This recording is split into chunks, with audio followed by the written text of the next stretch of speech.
Good evening. I'd like to welcome everybody and thank you for attending our meeting this evening. We did start at 6 o'clock in closed session. We are now back in open session. The first thing I need is approval of the minutes, and there are 3 different sets of minutes in there. Our regular meeting in April, our self-evaluation and review of priorities also in April, and our reorganization, which also was the end of April. They're all in April. Move to approve all 3 minutes. Second. Any questions or comments on any of the minutes? If not, all in favor of approval, say aye. Aye. Opposed, say no. Thank you. Next, I need approval of the agenda with no changes or additions. As presented. So moved. Sorry, Tyler. No. Could you get them? All in favor, say aye. Aye. Thank you. Aye. Then we have public comments, and actually, Judy or Jack, would you help me time public comments? Sure. Okay. So I have a number of individuals who would like to speak with us tonight, and we always welcome comments. The kind of protocol or the policy that we follow is that you get 3 minutes to address the board on anything that you would like. I see that all of the comments tonight do pertain to items on our agenda, which is nice to hear things in advance of the agenda items that we are going to be talking about. So you can come up to the white table. There is a microphone there that will pick up your comments for people viewing this. Judy's going to do some timing in case it runs into that 3-minute. We'll give you a little wave to kind of cut you off so we can have the next person up. And we will start with Jackson Beck. Welcome. Thank you very much. Many of you I've spoke with before. I am the president of WCSD. My name is Jackson Beck. I am here because we have run into a very good opportunity because of some unfortunate events. I have been in YCC for 4 years of my high school career. What's YCC? Excuse me? Yeah, Young Conservatives Club. Okay. I have been the officer for 2 of them. I am the president now, vice president last year. When I first started, we had Ms. Schaefer, as many of you have probably known, health teacher, who's been here for many years. Unfortunately, she retired, and we had to get a new advisor. And from this, we had Ms. DeSalvo and then Mrs. Ramish finally. But in that, I was contacted and reached out from a former YCC member, and I was connected with a representative from Turning Point USA named Anna Cantrell. She reached out to me when we didn't have an advisor at the beginning of the year, offering us help with our normal club as YCC, and just offering us help and resources just throughout our school year for our members and our entire school. When eventually Mrs. Ramish did step up to take the slot, she offered us to become a chapter of Turning Point USA. And for a little context, Turning Point USA is a national organization with a bunch of colleges and high schools, over 3,000 chapters across the United States that will reach out, and they have a lot of resources for us to use, speakers, events, and just all around. I didn't bring it with me, but there's these things called activism kits. They're just resources for us to use and better our school in general, not just our club. But when she reached out, I talked to my fellow officers and our advisor about becoming a chapter, and we decided we want to. So we talked to Mr. Borowski about our processes, and that started in around the Thanksgiving time that we reached out. And from there, we started our process. We talked to Mr. Shell, we talked to Mr. Gutenberg about all of this, and we spoke to the co-curricular committee, and now we're here at the board meeting. We are seeking approval. It is on the agenda later, but I just want to give a little context before this, and hopefully you agree. But thank you for your time. Just want to give a little context. Thank you, Jackson. And Jackson will stay in the audience when that agenda item comes up. If you have any questions for him, he will be in the audience. Thank you, Jackson. Next, Jeremy Alasker. Thank you. And you're going to speak to us about middle school wrestling. Yes. Thank you for the time. My name's Jeremy Alsacker. Sorry. Yes. Oh no, I wasn't judging that. Sorry for my attire. I came straight from lacrosse practice to be here tonight. I have started about a year and a half ago working with our past athletic director and since our current athletic director on including 6th graders in our middle school wrestling program. The original reason that I set out on this venture was because being certified in all those different sports and having over 20 years of youth coaching experience, I didn't understand the impact of not having 6th grade wrestling in our program until my own daughter became a 6th grader and then a 7th grader, and I realized the negative impact that we had as a school district by not allowing our 6th graders to wrestle when virtually all other school districts do allow their 6th graders to wrestle in the middle school wrestling program. The middle school wrestling program is supervised by a coach, matches are set up. It takes a lot of pressure off of these young athletes to be around their teammates and friends rather than other club opportunities they may have. Also, at the middle school wrestling duels, under the current format that we've had, when we show up as a club, the 6th graders from all the other schools we wrestle oftentimes just sit there and watch the duel because we don't have anybody for them to wrestle. The negative impacts of not having this for athletes is that they are forced to a different path. They'll go to club. Yes, ma'am, I'm sorry. No, half hour, another half a minute, Oh, thank you. 30 seconds left. 30 seconds. Okay, thank you. I really appreciate all the time that you guys have put into it. I know I've been in front of this group probably 5 times now. I've been in front of the co-curricular committee several times and with our athletic director, and I just wanted to thank everybody for the opportunity to listen over time, and I look forward to the presentation tonight. Yeah. So I'll be here in the audience as well if you have any Perfect, questions. and that Thank you. also is on the agenda later. Thank you. Yes, thank you. And the next speaker is Sean Izagirki, Yep. and you can come forward. And you're going to talk to us about boys volleyball. All great opportunities. Yep. So thanks for having me here. And so, as you said, boys volleyball is one of the agenda items later. So there's been a little bit of a groundswell in the area for boys volleyball. And my son plays boys volleyball. He'll be a freshman next year. And so I kind of started working on looking into how much of an interest there was in the Waunakee School District. Reached out to Nicholas and some others about, hey, can we set up some opportunities to get some kids in and see how much of an interest there is in our area, and we held some open gyms and mildly advertised, but basically just school announcements and post some local area, and we've got quite a good capture of kids in the district that were interested. We had 20 kids who were going to be of high school age as of next fall that showed up for at least one open gym and expressed interest in being part of the team.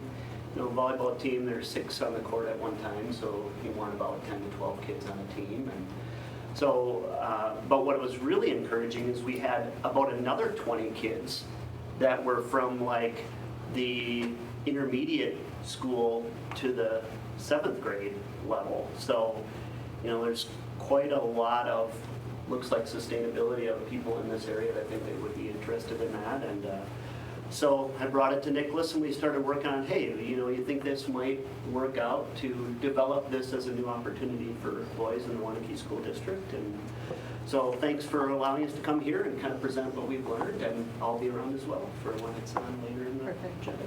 Thank you. Thank you for that. All right, that ends our public comments for this evening. Next on the agenda is our reports, starting tonight with our staff reports. And we have Bethany and Emery here. So if you guys want to come forward and give us our staff report tonight. Hi, I'm Anne-Marie Paradison. I am a math interventionist at Arboretum Elementary School. And I'm Bethany Pottinger. I teach 1st grade at Arboretum. We just wanted to give a thank you to people who had organized the staff wellness that will start our meetings on Monday, May 20th. It's our professional development, and there are opportunities to attend sessions for staff wellness, so we really appreciated that. That was a really nice gesture, and I know many staff members are going to be participating in that. We wanted to acknowledge all of the wonderful Waunakee teachers. Last week was Staff Appreciation Week, and we just wanted to say we're so proud of the public schools that we have here in Waunakee, and we know that the teachers work so hard, and we just really wanted to lift them up and recognize them. And we also ratified our base wage agreement, and we look forward to hopefully that passing tonight, so thank you. We also appreciated the good collaboration during the extenuating circumstances of the power situation at the intermediate school and the unusual odors. Everybody really came together to make things work out for the staff and students. We did have something to keep in mind as you're wanting to keep your finger on the pulse of teachers. In light of the tragic events that took place in Mount Horeb, staff have some concerns about our plans and preparedness.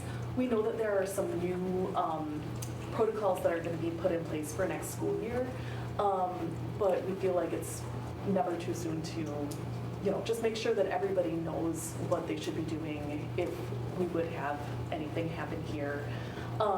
Additionally, there were some differences in how different administrators were able to reach out to staff members in their own buildings. And so we thought in the same way that the school district was able to work with the police department and have coverage at the different schools, that might be something that's also looked at in our preparedness, how different administrators can kind of be prepared to support their staff members and different emotions that they might be feeling at that building level. Thank you. I can just add something, John. I mean, one of the changes that'll be made with regards to next year is moving from the ALICE protocol to standard response protocol. You're going to find it's similar type processes, just different verbiage. The reason for the change is it's going to line up better with our regional school districts and also with what our first responders, et cetera, are used to. So it's just kind of lining that up better. So yeah, you're right, there's some training that's come through administration and the rest of it will come over the summer that they'll plan out and bring to staff in the fall. But as far as right now, the ALICE protocols that we've been trained on are really what our protocol is at this point in time. But thanks for the feedback on the other items as well, and we'll bring that through our safety team. Thank you very much. Next we have our student report, and will this be your last month with us? I think so. And I want to start by thanking you both. Your reports always are both entertaining and informative, and we look forward to them each month. So we have both Kendall and Victoria here tonight. All right, as far as updates for tonight, it's a lot of little things that are happening around the school. So on Friday, May 10th from 11 to 11:30 a.m., there's going to be a Zoom call lunch for both middle school and high school parents, where they'll have the opportunity to learn more information about the impact of social media on teens, along with trying to figure out solutions to balance school and social media and online things. The link for that call is going to be on the Warrior Weekly newsletter. And then Senior Scholarship Awards Night is going to be held on Wednesday, May 15th at 7 p.m. in the Performing Arts Center. Students who will be awarded a scholarship or any other award should have received an email, and anyone's allowed to attend that event.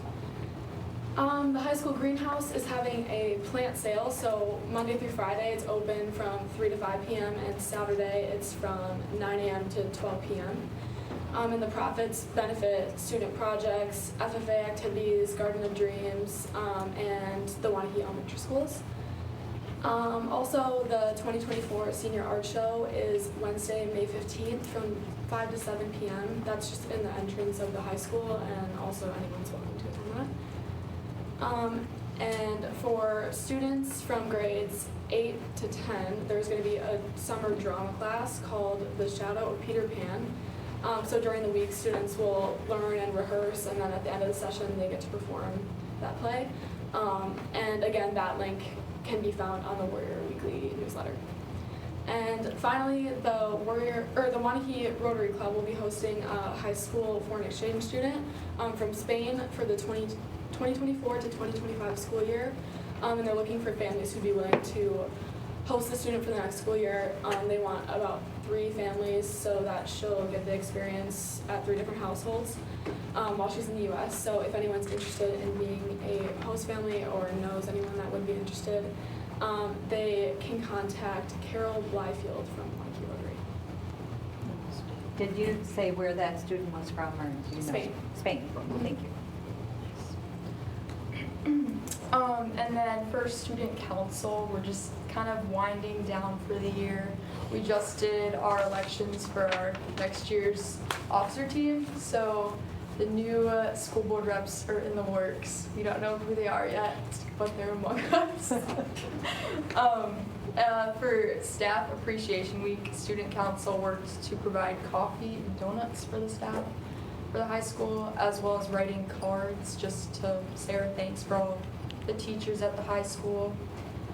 Project graduation is something seniors are really looking forward to. For those of you who don't know what that is, it's basically a party held the night of graduation where the seniors will spend the night up until 1 a.m. in the school. There are still need of some volunteers for that, as it's an event that is solely run by families and businesses. So if anyone is interested in volunteering for that, I think there's like tech support, door security, things like that, that still need to be done. May 18th, the student council officer team is doing a car wash bake sale. We do this every year, and it's one of the highlights of our club. So if you guys want your car washed or some baked goods, it's held from 1 to 3 p.m. on the 18th of May. So you guys should stop by. Where is it? It's right between Duncan and the fire station, Okay. I believe. So, yeah. And then lastly, we just want to say thank you. This has really been a highlight. Every month coming and presenting to you guys. We look forward to it every month, and I feel like this school year has gone by really fast, so it's been good. What are you doing next year? Can you share? Do you want to share first? Yeah, sorry. I'm going to the Wisconsin School of Business to study marketing. Just filled out all my roommate stuff, so it's kind of becoming real, and it'll be pretty soon. Yeah. And I'll be studying dental hygiene at Minnesota. Oh. So. Good for you. That's a field that's quite Yeah, I know. full of shortages right now. So Yeah, good for you. definitely. Yeah. Great. Well, thank you, ladies. Thank you, Anybody have any guys. questions? Thank you very much. We always appreciate you. Moving on with our reports, we have any individual board reports that you would like to share this evening? I have a couple things. First of all, I attended the open houses at our current heritage school. They were held 2 different Mondays, one for retired staff and then one for the whole community. And I would just like to thank the people who organized that. I know Annie, Rebecca, Randy, Dan Carter. A lot of people put a lot of time into organizing that. Chris Hetzel and Kathy Bartling put together 2 history videos of both the buildings and how it's been used, and they were very well received. And want to thank all the staff in the community that attended. It was very well attended. What do you think, Randy, the last night? I think we had probably 350 people come through. Yeah, really wonderful turnout to say goodbye to that. So, Yeah, we had people come from quite a drive. I mean, we had folks that had probably gone through that school 20 years ago that wanted to come back and see it. Sibling groups that came back through. People were FaceTiming their other siblings who couldn't be there. It was a pretty cool event, and seeing all the individuals that kind of had a history and a story that went along with it. yeah, it was very fun. And the staff. I mean, the retired staff that came back, and seeing like Mary Allen talking about the duckling video and some of the things that have now carried over historically into the new building. The other thing I did, and I know Jack also attended, was the Youth Apprentice dinner that was held at Monona Grove a couple weeks ago. And I would just like to thank Michelle McGlenn and all the effort she puts into our apprenticeship program. It was a wonderful evening. Many of our students were there. I think in total, I counted in our program, I have the program here if anybody would like to glance at it. I think we had 25 students this year that were part of the apprenticeship program. And I would like to congratulate Olivia Dudd, who was a marketing apprenticeship student who received a $1,000 scholarship that night. And our very own Matt Schumacher was named the CTE Teacher of the Year at the program. So it was quite a nice night. And that's all that I have. Anybody have any other comments or announcements? If I can just add a couple of, Okay. one is the honor, our top scholars program took place after the last board meeting, so between there.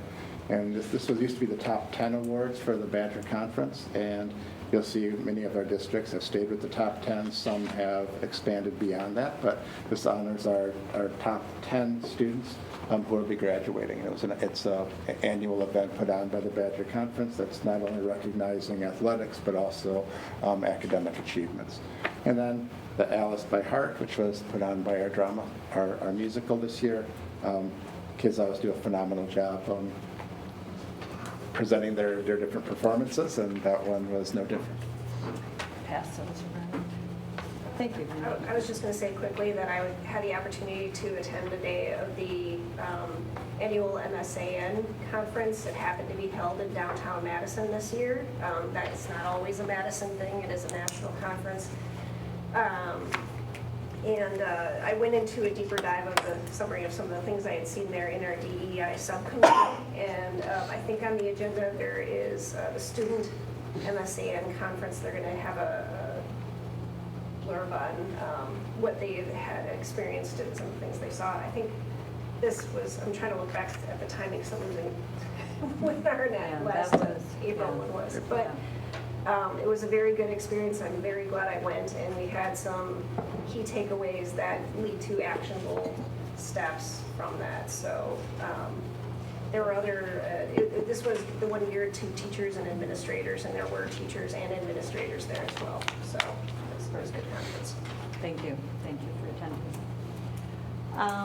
Next, just an announcement that June 18th is our CISA2 delegate convention. I think Judy has raised her hand very high to attend, so we will send her off.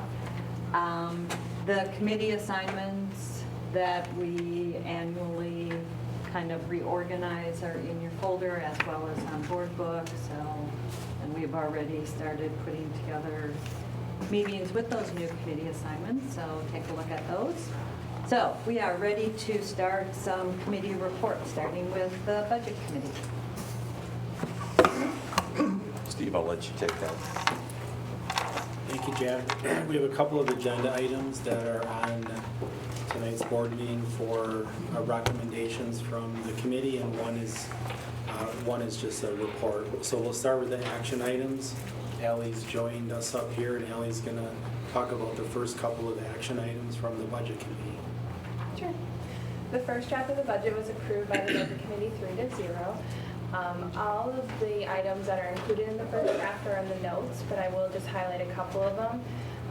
The CPI increases in there at 4.12%, and then we also have the 2% for the teacher compensation systems. 2% did end up being a little bit conservative as it came in below that, which you'll see in the later agenda item when that's up for approval. I will also note there were 3 positions that were approved by the budget committee. There was an EL teacher and then 2 special ed positions that were approved. Those would be covered by transfer of service, and then the special ed positions could also be attached to the high-cost special education aid. If there's any questions on the first draft, I'd be happy to answer them. But. So we're looking for a motion to approve the first draft of the budget. Yep. Motion to approve the budget. Second. Any questions on anything for Ally? If not, all in favor of approving that, say aye. Aye. Opposed, say no. Thank you. Moving on. The next agenda item would be the approval of the fees for the 24-25 school year. If there's any questions, I'd be happy to answer them, but otherwise we'd look for approval on that as well. I know that this was mentioned at the budget committee. Is this where we have the fee for attending, where the students, the co-curricular attending? I guess I would just like to add, and I know that there was a discussion there and some questions and some follow-up information they were going to come back, but as a board member, I would just like to advocate for removing any barrier for students attending co-curricular events.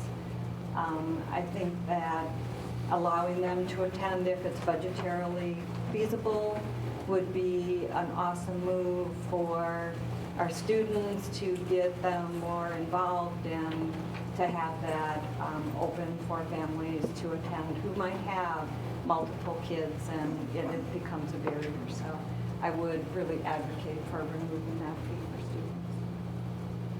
Randy, didn't we try that several years ago where there were some free events?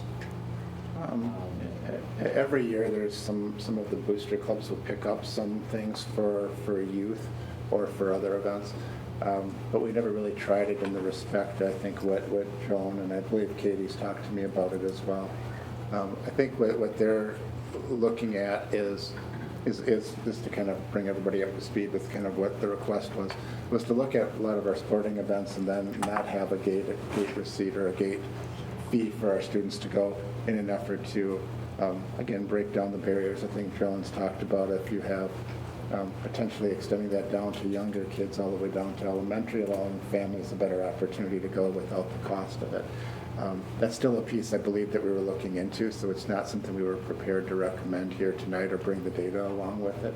So I think what we were initially looking for this evening is to approve the fees as they are, but then to bring that back subsequently at the next meeting if there's a desire to see that data, and then to be able to make any adjustments from there. A way you could potentially offset some of those costs is just to also add a small amount to all of the student fees, which then could raise some additional revenue, which would then kind of offset some of those items. But that would be a piece that we'll work with Nick in the athletic office and the business office to bring some of that info back. So Perfect. I think that was our initial intent. Thank you. I appreciate that. So we would be looking for a motion to approve the student fees as presented with that additional information later. Motion to approve fees. Second. Any other questions or comments? All in favor say aye. Aye. Opposed say no. Thank you. The facility use fees are attached. Nick did update the facility rental document, and then he also worked with Rick Brown and Christine Acker to update the fees for the PAC and for the aquatic center. We would be looking for approval of those as well tonight. Any questions? If not, we need approval of these. So moved. Second. Any questions? All in favor say aye. Aye. Opposed say no. Thank you. I think that's end of the things that we have to vote on, but we do have the results or some preliminary results of the survey. Yeah, thank you, Joan. So we're going to just take a couple of minutes and talk at a high level about the results of the draft results of the community survey. So just as a reminder, School Perceptions is the firm that was hired to conduct the community survey. They will be joining us for the June regular board meeting. So they will be preparing their final version of the community survey results and sharing those results with the board in June. So just wanted you to know that that step will take place next month. In the interim, they reviewed a draft survey with Allie, Randy, and myself. We did have the opportunity to share that draft report with the budget committee, and we're just going to go over a couple of the pieces of information to get board members thinking a little bit about this topic ahead of next month's board meeting. You will note that the budget committee in the agenda notes did direct the administration to go back to our bond council, which is Quarles and Brady, to look at additional options for resolutions for school board consideration that are more aligned with the results of the survey. And that those additional drafts will also be shared at the next budget committee meeting. On, excuse me, on a high level, Randy did share with the committee as well that due to the responses that we've seen in the surveys, there may be interest at the board level in taking some additional time to work through this issue. So Randy shared with the budget committee that while the original goal was to perhaps align a resolution action from the board at the June board meeting, his thoughts are that it may take some additional time to kind of work through the results. Did you want to talk about that? Yeah, thank you, Steve. When you take a look at the results, and are you going to walk through some of the high levels in a second? One of the pieces you'll see is that there's strong support for certain parts of the survey and the data that we presented to the community. But there's also some areas that become pretty close as far as people who support and people who don't support that. And I think it just warrants some time to really vet that out. We don't have to have a resolution approved by the board for a fall referendum until August. I think part of the intent and thought was that if we were able to be able to have Steve and I present that in June, so that as Dr. Brown started in July, that part of that work was completed. But what I advised the committee on was that given where our survey results came back, I think we should wait for the final results to come in. These are preliminary. I don't anticipate they'll shift drastically, but let's wait for the final report to come in. And then I think it's also a point where to take some time between now and August just to further understand what the results state, and then really what some of our needs are moving forward. And then through that time period over the summer to then build out the resolutions that you as a board can come to consensus around. So as opposed to moving it quicker, I just recommend we take some additional time. So with that, Steve can present kind of what the preliminary results are, and you'll see the area that we feel that some additional time is going to need to be focused on.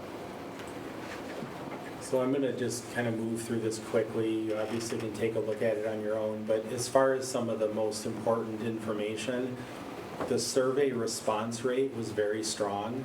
So you see the 23% reference there, the third bullet point. Just as a FYI, that's a pretty strong response for a community survey of this type. So you'll hear from School Perceptions next month that they have a strong degree of confidence with the data they're presenting because the response rate was quite high. You're going to end up seeing quite a bit of background data that will help explain, the individual background of those who were taking the survey.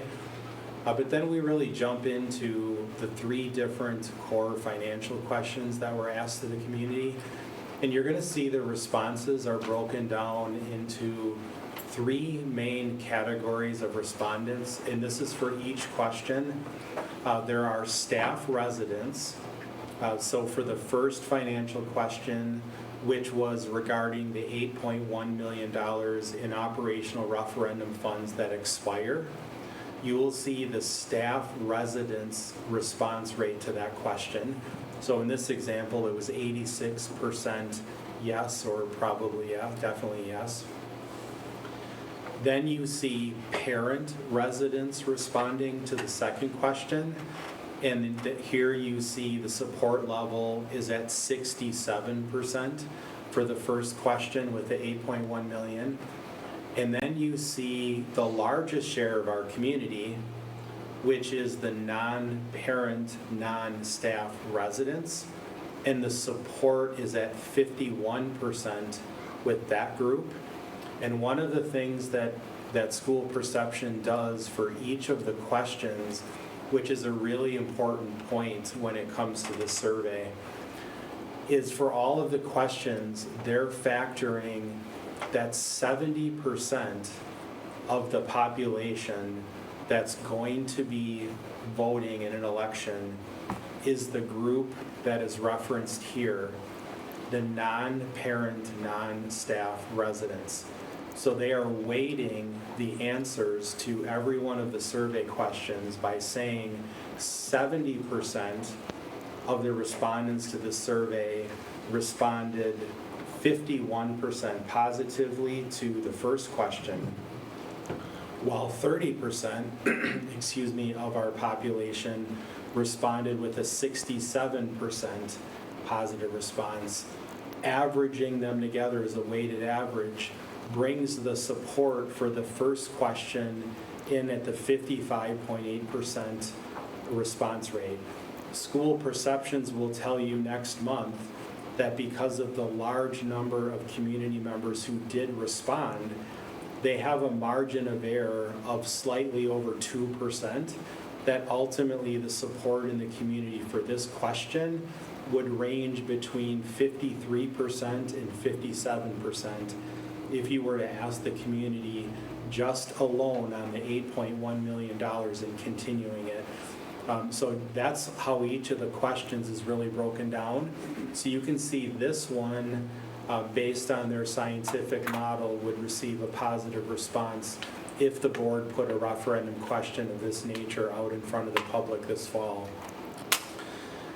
The second question was really regarding hourly staff salaries and the board's goal, excuse me, to make sure that our hourly staff are paid at the average level of our neighboring districts. So we have a similar type of breakdown here with this type of question as far as the support. So you can see here with this question as an example, you've got staff, you have parents, and then you have the larger percentage again, non-parents, non-staff. You will note that the positive response from the survey respondents to this question was actually the most positive of the 3 financial questions that we asked, which indicates that the public's support for the concept of competitive wages for hourly folks was the highest of the 3 different questions that we asked. So when you go down and you look at the next one, the next question was really our question regarding inflationary costs and the differences between our cost of living increases in the district and the funding being provided through state budgets. You will see again, this one is broken down into the 3 various subgroups, but now you notice the non-parent, non-staff support for this question falls below 50%.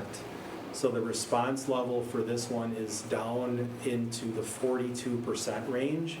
And again, as a reminder, that's 70% of the voting population is responding for this question, only 42% support.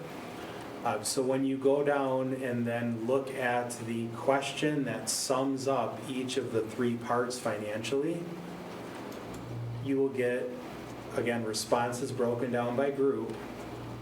You've got the 3 groups, and then you've got the most important part, which is the weighted average. You then see, by adding all 3 of the components together, there is a scientific certainty that this would be in the range of 48 to 52%. And what's clear from the survey results is there is strong support for competitive pay for hourly staff. There also is overall 55% weighted support for continuing the 8.1 million. But the third part of the question, the inflationary part, is the part where the support starts declining. And in fact, you saw it going below 50% for the largest percentage of voters in the district, which then pulls all 3 questions, when being asked together, down to the 50% level. So when the budget committee was taking a look at this, that's when the committee gave Allie and I direction to go back to our bond attorneys and say, let's look at some other options that are more aligned with the community survey results. And really, alignment with the community survey results would be to show you as board members potential operational referendum questions that either completely pull back from that third part that we asked, the third financial part, or scale it back or change it in some manner because you will hear from school perceptions that if we brought this type of a question forward, there is a very tight range between whether or not in total the community would support that type of question. Now, that's the reason why we go out and we do these surveys, is to learn from what the community thinks so that we can come back and present information to you as board members that are aligning to what the community is telling us. That's what Allie and I are working on. We will have that ready for the June Budget Committee meeting and then the regular June board meeting, as well as having school perceptions here. So feel free to jot down your questions, get us anything that you're looking for them to cover at the next meeting. We're happy to get that to them. But we're just kind of beginning the process of getting through these numbers. And as Randy said, due to the responses that we're receiving, we are going to recommend taking our time with this, moving forward in a manner so that all board members feel comfortable with the data, you feel comfortable with the options we're bringing forward, and that you feel like you've had enough time to really, look at this issue. Go ahead. Steve, do you know when they kind of are using that 70%, is that all eligible voters in that category or voters from like the last presidential election? Do you have any idea what the 70% represents? Yeah, we asked that question because we were trying to make sure, is that 70% representative of the Waunakee community? Right. Is it Dane County? Is it Right. the state of Wisconsin? And that data came off the most recent Census Bureau data for Waunakee. So eligible voters in, Yeah, the other piece to just add to what Steve said, and I had a sidebar before the meeting with Joan, was I recommended that as you set up your board retreat this summer, that you add an agenda item on there that's related to this. Last summer, we did something similar where Steve was able to present some of that information from just a long-term outlook, but I think given kind of where you have the survey results and then also looking at kind of your financial needs moving into the referendum in the fall, it would probably be a good opportunity for everybody to get on the same page with kind of what that is and a little bit deeper dive than we have time at a board meeting like tonight. So that's something for you to consider. I think you have a meeting set up in July. And then Steve and Allie could be part of that. And that would also be a good piece as part of the introductory piece with Dr. Brown. And I'll be talking to her about these results this Thursday when I have a meeting with her. Thank you. Any other questions on this? Thank you, Steve. Moving on to co-curricular committee, where we do have the opportunity to approve many of the clubs and organizations that we heard about in our public comments. Oh, Katie, I'll take it. You'll take it. The first one you heard about in our public comments, Jackson did a great job presenting that. The Young Conservatives Club and their affiliation with the high school Turning Point. When Jackson brought this forward, I thought he did a really nice job with just explaining his why, and the purpose being that as he started, and as he talked about in his leadership role in that club, that there was kind of a need to kind of start over every year, and that having something that built a little bit more consistency and that built some structure would help the club moving forward. And some of the things that they feel that they can gain from the club would be some things that I think were very much appropriate for what the club's mission was. The reason I had this as an action item coming back through co-curriculars and then through the board was when we initially approved the Young Conservatives Club. It was really meant as a group of like-minded students to come together and have discussions, similarly to how we've set up other affinity groups within our high school. But as you start to affiliate with a more formalized group, and particularly at a national level, I thought it warranted at least coming back through here. The committee voted 3-0 to recommend this to the board. So that's the recommendation in front of you this evening, and this is an action item. So Jackson is still with us, as well as Christine, the advisor. So if you have questions, otherwise I would take a motion to approve. I think we may need to make for Jeff. Oh, there it is. There it is. I make a motion to approve it. Any questions on approving the affiliation with the Turning Point organization with our young conservatives. I just don't know what that means, being part of a national club. I think Kind what of you like you when missed. we have- Go ahead. Jeff. No, I think it good, Jackson presented it really well in terms of from year to year, since it's been brought on. I think each year it gets really disjointed and they don't have a lot of continuity going forward. And what it does is it gives them a little bit more structure. And it's not only within the school, it's kind of nationally. They have different resources that can kind of help with that organization. So it gives it a different identity with more resources, I think, that. So. Yeah. I mean, you can think of things like, we have national organizations like FFA, some of those type of groups that kind of affiliate at a national level. We have a local chapter on this level of, that's probably the easiest comparison to that. But it's one that really kind of, as Ted said, adds structure to some of the work that they do. So we do have a motion and a second on the floor. If there are no other questions, That's it. all in favor, say aye. Aye. Thank you. Moving on to the wrestling, middle school wrestling.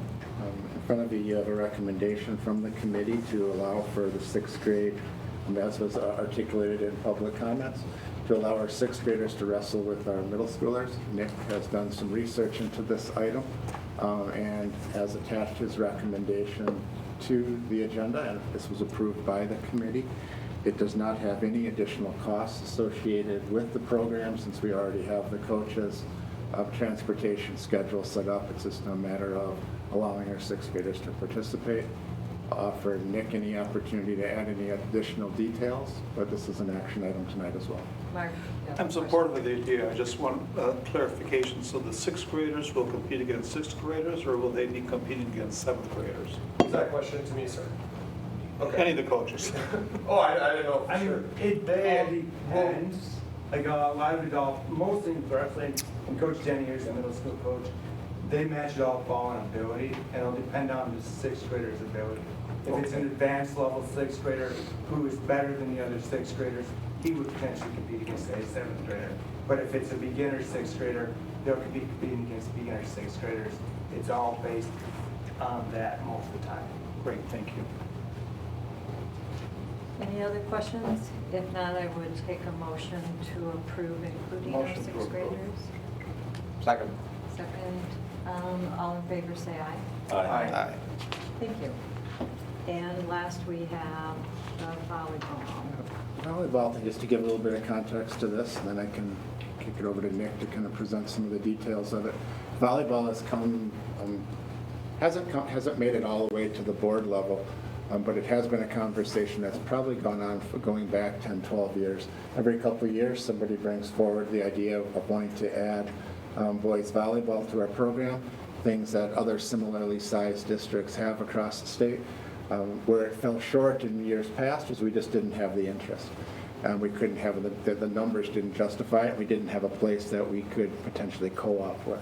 A little bit different scenario today. We feel that we have the numbers that could support starting it at a club level, and then with the vision of co-opting it in a year or two with potentially with DeForest. And what you see outlined in the notes here is what the program costs were. This would be a shared one between the club and the district wanting to maintain kind of the oversight of the coaching position, so we would pay for that. But the other items as far as transportation and other equipment and uniforms would initially be covered by the club. And I know, Nick, you've done quite a bit of research into this, so I'll let you kind of fill in the gaps. Yep, I know there's a lot of different dates and numbers thrown, in a shorter time frame there, which is perfectly legitimate if there are questions on that. So the idea with the small interest-seeking open gyms that have been held so far were to see that if in this coming fall, in the 24-25 fall season of the school year, to offer a sort of JV volleyball club, if you will. So this is not full-fledged varsity. This is not a full set of matches that you'd see, a team play in their 10th year, for example. This would be, aiming for around 10 matches with opposing schools, matching them up with abilities at the JV or even the freshman level. for that.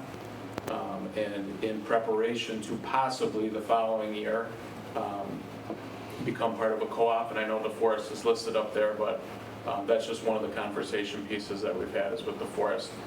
Sauk Prairie is going to be starting this year as well, or next year as well, along with McFarland.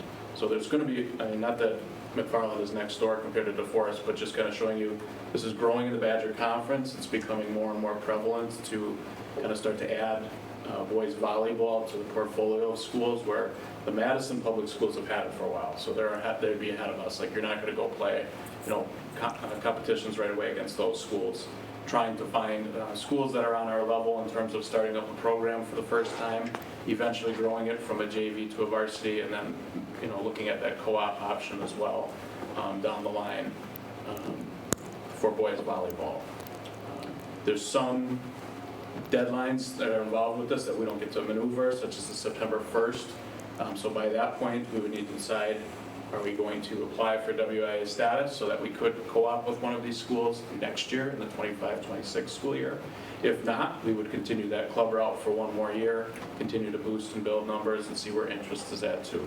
I mean, it could be very well we have a team this year, ton of interest, and then that kind of goes away the next year. I mean, we just don't know what that experience. So this is very much dipping the toe in the water and trying to offer a school-sponsored club for it and see if there is interest to kind of progress it through the system of adding it as a WIA sport. With that idea, next year, regardless, we would follow all WIA rules as far as like what the expectations are for coaches, facilities, practices, officials that are licensed by the WIA. So this wouldn't be just opening up the gym and having a club team per se. It would follow somewhat similar of a model that lacrosse used before they became WIA affiliated. Yep, the other question that Mark asked was there any impact on Title IX? Nick and I have talked about that, and he's done some investigating into it. We do not believe that there's any impact with Title IX. It kind of brings us to kind of a level of activities that we offer for like-sized schools across the area. So is boys volleyball gaining in popularity, and it is a WIA sport right now? Yep, and to my knowledge, Waunakee had boys volleyball way back. I don't know that it was WIA at the time, but it is definitely growing in popularity, especially in the Madison area, and the little one in the Milwaukee area too, which you're seeing kind of a groundswell of programs where schools that hadn't offered it, such as Sauk and McFarland, and who weren't even talking about it a year ago at this time, have had so many people come forward like we have to raise the thought of, well, we have interest at the middle school and at the intermediate school. This isn't just, well, a couple classes are interested at the high school, let's do it. It seems to be sustainability there because of younger interest as well. It's not a new sport at WIA. It's been there for quite a while. It's just one that we haven't participated in. I think Nick's right. We did have it at one point. That was, Mark, do you remember? I'm looking at you. All right. Did you play? That doesn't mean we didn't have it when I was here. I just don't remember it. Right. So I think given the interest that we have, our thoughts are started off as a club with the items listed as in your notes, and I think it'd be a great way to introduce ourselves to that. And seems like we have some kids coming up that are interested in it, and once we start that, then, as Nick says, we can evaluate and see if that sustains. Okay. Motion to approve. All right. Second. Any other questions? All in favor, say aye. Aye. Thank you. And we do have one more sport. Do you have one more piece? E-sport. Yeah, and all of these pieces that have some sort of budgetary impact on, those are all built into dollars into the first draft of the budget, so these aren't additional requests from what you just approved. The esports at the high school was one that actually came before the co-curricular committee 3 years ago. The committee was very supportive of offering a kind of an esports activity for students that has sustained itself over the 3 years. But in going back, as Rebecca and I did some research on it, it was never formally approved by the board. So I asked the committee to do really two things. One was to approve it as a club, but also let's affiliate it as that it has been in existence for 3 years. That was just a matter of some some transitions that were taking place, et cetera, so it was missed really on our end to bring it back through the board. As we take a look at its sustainability over 3 years, that's when it's eligible for a compensation component. This is different than a lot of other sports. It's really, we're treating it as a club, but it's a club that runs throughout the year. So it's not one that's just for the fall or winter or spring. It runs throughout the whole distance of our school year. And we have students that are coming and going as they're entering and participating in other activities. So as Brian Grabarski took a look at that, he equated it to kind of an advisor for some of our other activities that go year-round. So our recommendation here tonight is, one, to officially approve the esports club at the high school, and then also the pay for the advisor that's been sustaining that program. And again, these dollars have already been encumbered into the first draft of the budget. So what's the slide there between 3,700 and 5,900? I'll let Brian answer that. Judy, it depends on how much experience the person has. Okay. Because we, different than most schools, pay our advisors and our coaches based on their paid experience in a role, as opposed to a single stipend. And so that is inclusive of a range of someone who has no experience to someone who has the highest level of experience. Okay. Is there an advisor to date for this club? Yeah, there is someone who is currently working as the advisor unpaid. Right. Mr. Jelassic at the high school. Thanks, Nick. Make the motion to accept this. Second. Any other questions? All in favor say aye. Aye. Opposed say no. Thank you, and thank you for bringing these Thanks. opportunities for our students. Yeah, and just as you're aware, one of the other things the co-curricular committee did, we did not bring it here for presentation tonight, but if you want to look back at the co-curricular report for the winter season, Nick has that included in the co-curricular committee report and board book, and you can go look at that. Perfect. Great. Thank you. Thank you, Nick.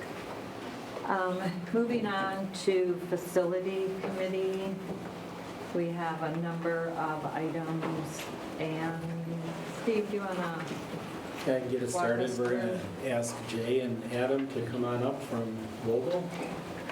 We're going to pull up the presentation that Jay shared with the facility committee.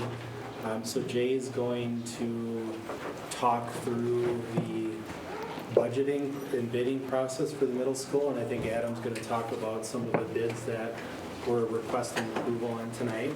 And just as some background, Vogel invited Randy, Allie, and myself into their offices for the formal bid day for the middle school. So we have the opportunity to participate in that process and really see how it works on a bid day, to see how the bids come in. So it was appreciated from us to have that opportunity to participate and witness that process firsthand. And so Jay's going to take it over and work off the PowerPoint to really give you a high-level results from the middle school bidding process. Jay? Sounds good. Good evening. Good evening. Good evening. Hi, Jay. Welcome back. Yeah.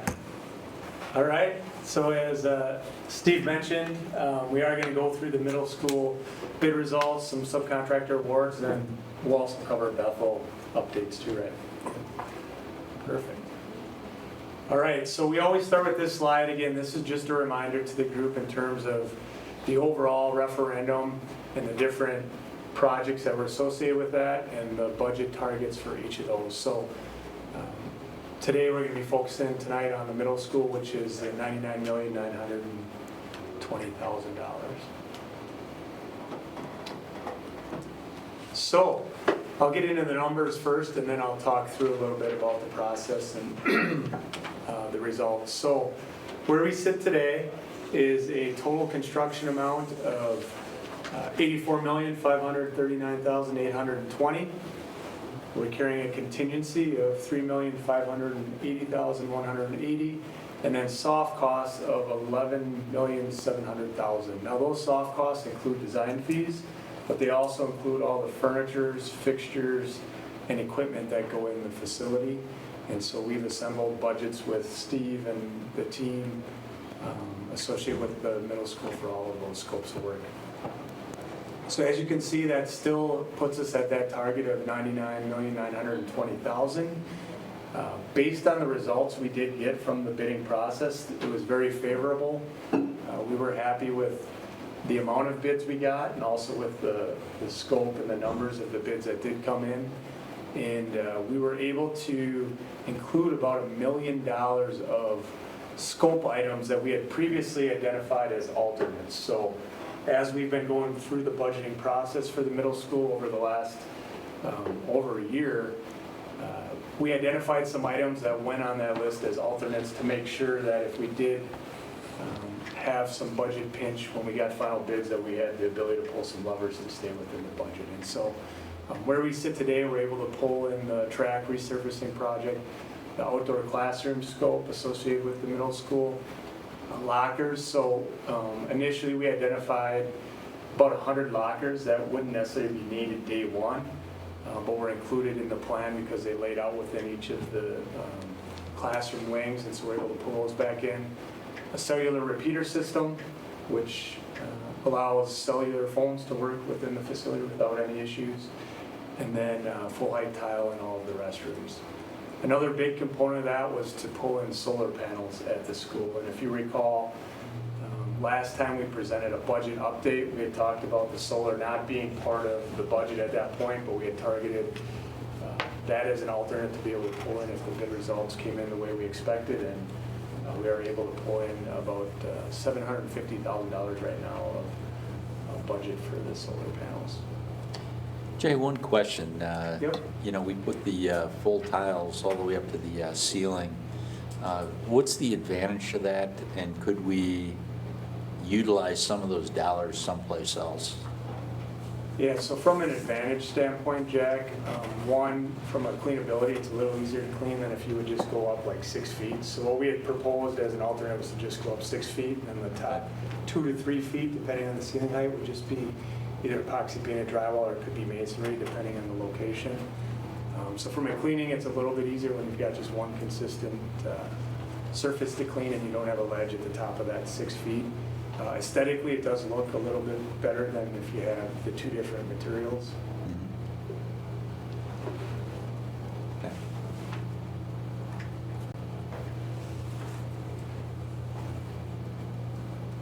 Any other questions on the results? Okay. So I'm going to hit next steps and then we'll get into the subcontractor awards. So we are going to have a busy, probably at least month of June in terms of board interaction as it relates to the middle school. Today we have 3 subcontractor bid awards in front of you, but we've been working behind the scenes. Adam's been doing a lot of hard work in terms of scoping out the rest of the major subcontractors and suppliers. And so what we'd like to do for the June meeting is to bring our final guaranteed maximum price. So that would be our guarantee to say that the project will be at this number, and then also have multiple subcontractor bid awards during the month of June for approval, and then we'll also be mobilizing on the site in June as well. In July, we expect to have some remaining subcontractor bid awards. Those will be smaller in nature, so we're comfortable setting our guaranteed maximum price without the final awards for those. We'll still scope them and make sure we have the right number, but there should be some that drag into July. And then just in terms of the building, that's when the demolition will actually start on site with the abatement and building demolition at existing heritage. And then we'll be able to start pouring the new foundation back around the same time because of the majority of the new building footprint sits outside of what's the existing heritage footprint. We also wanted to make sure we brought the guaranteed maximum price to Randy's last meeting. That's nice of you. And then I'm going to turn it over to Adam, who's going to go through the subcontractor bid awards. Yeah, so I'll get out of this. Should have used the board book there. Look at that. So, yeah, like Jay said, we just have a couple of bid awards this month. Next month we'll have a lot of significant ones to share with the group. The first one is for fire protection. So you can see the 5 low bidders we got there. There was a lot of interest in this scope. The budget kind of on the right, and then the 20,000 or so under budget that we came in. Cooper Corporation was the low bidder, and they had already been awarded plumbing, so it did make sense to us that they could get some efficiencies, sharing equipment, being on site to be competitive on that scope. Let's scroll down. The next one is concrete reinforcement, or majority rebar. So we had 3 bidders for this. We scoped all 3 of them, feel really good in those numbers, and Hatch Supply was the most competitive company out of Madison. So a little bit higher than the budget, but as you'll see, these 3 kind of shake out to us being in a good spot. And the third scope was ready-mix concrete. So the concrete trucks, we received bids from the 2 companies we were anticipating. Advanced Concrete is a local company to Waunakee. I think their plant, you can see it from the Heritage site. And we've actually been meeting with them a couple times already, and Rich and his team about lessons learned from Heritage. So happy to see that they came in competitive on this one as well. Any questions on those 3? Motion to approve is presented. Any other comments or questions? All in favor say aye. Aye. Aye. Opposed say no. Okay, thank you. So you're gonna jump down and do the Bethel? Do you want me to jump down to Bethel? Yeah. Okay. Oh, I have to go back to my presentation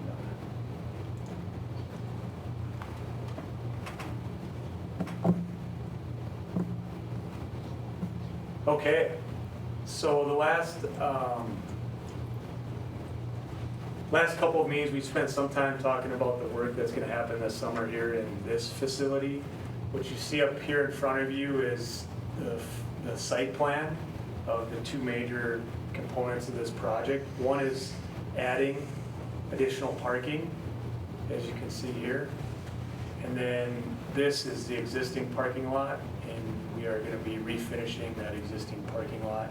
As part of this, you'll see there's also a retention area for stormwater in the back.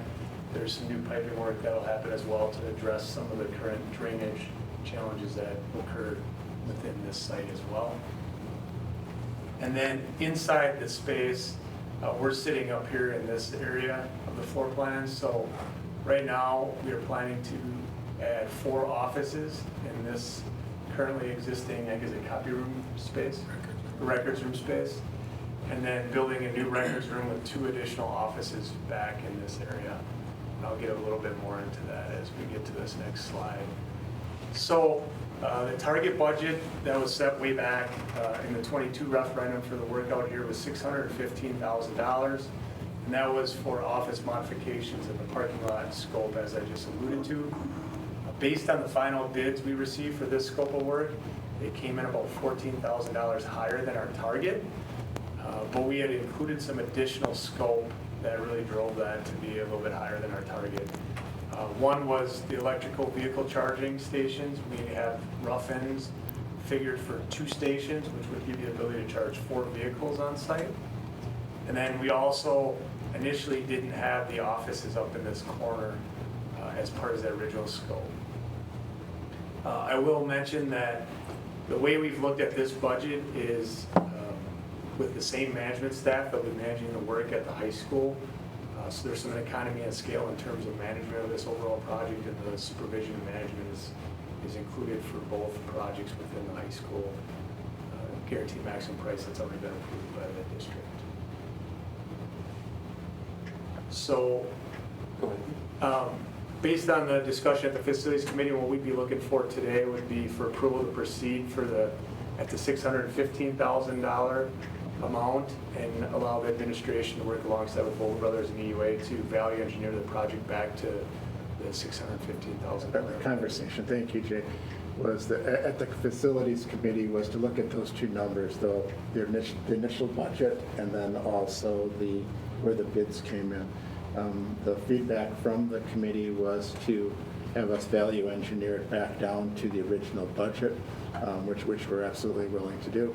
And that'll be a process then, as doing that, then allowing us administratively to be able to approve the work in order to get to that level. So that's the recommendation that's coming out of the committee that's been recommended to the full board. I would like to add the actual vote was 2-1, and I voted against it because I really feel that adding those extra 2 offices for the $14,000 is a value that I hope that we can include. I think our maintenance staff, both Scott and Danetta, need their individual offices to adequately carry on their jobs and to have an area of pride in where they work. So I hope that we can add those 2 offices back in. I know that, you've been creative in other places, Jay, and I hope that that creativity continues and we can get those offices for those individuals.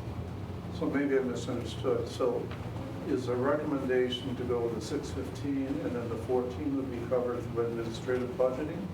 No. Or it's just going that would not happen? No, and maybe you want to address that, Jay. Yeah, we're going to try to work together as a team to still maximize the amount of scope, Mark, that we can do. It may not be both offices, it may be one of the offices in the records room. We're looking at options in terms of maybe pulling some doors and frames from the Heritage facility and not have to buy new for this. And we've got a couple other rabbits in our hat. We're trying to figure out if we can try to maximize that scope. Yeah, as Joan What said, about Mark. the charging muffins? Would that be included or not then too? I mean, I would hate not to have those in, given the potential where we could go in the future with our, particularly with our transportation vans. Yeah, those are included in right They are, now, and it makes regardless. sense to do it now because we're tearing up the areas out by the parking, so it'd be easier to rough it in now than to have to go back down the road. Yeah. So just to kind of reiterate what Joan said, the recommendation was 2-1 from the committee to recommend staying at the original budget, which was the 615, and then for us to work together as a team, as Jay said, in order for us to maximize the scope under that budget. I think if you look at that, Scott has a nice office area. That's where all of our plans and so forth, and I think if you sit down and take a look at it, I think what he wants is a door on there so that if there's forklifts or whatever going by, you can still have his Zoom meetings and so forth. I think he's it's a nice space, from working. If you put the office on the other side of that hallway, then it seems like there's not a lot of activity through that hallway and that back door. It's more of a safety thing. But you got to move a lot of stuff on that back wall, right? Which wall are you talking about, Jack? Back here? Yeah, back there. Yeah, actually, there's a new window that goes as part of that office too. So you got to move a lot of stuff on that back wall, from electrical and things like that, which is expensive. I'm thinking. But isn't 14,000 pretty cheap for 2 rooms? Well, I think you got one already.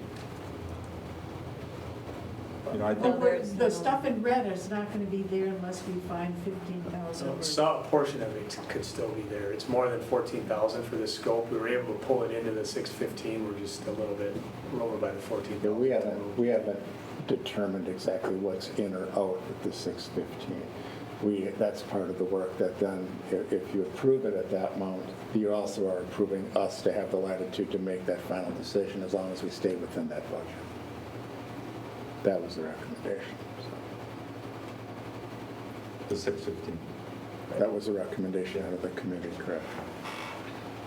I just think it's important to consider where people have their offices. My understanding is that the assistant, Danetta, sits in a hallway and deals with constant interruption.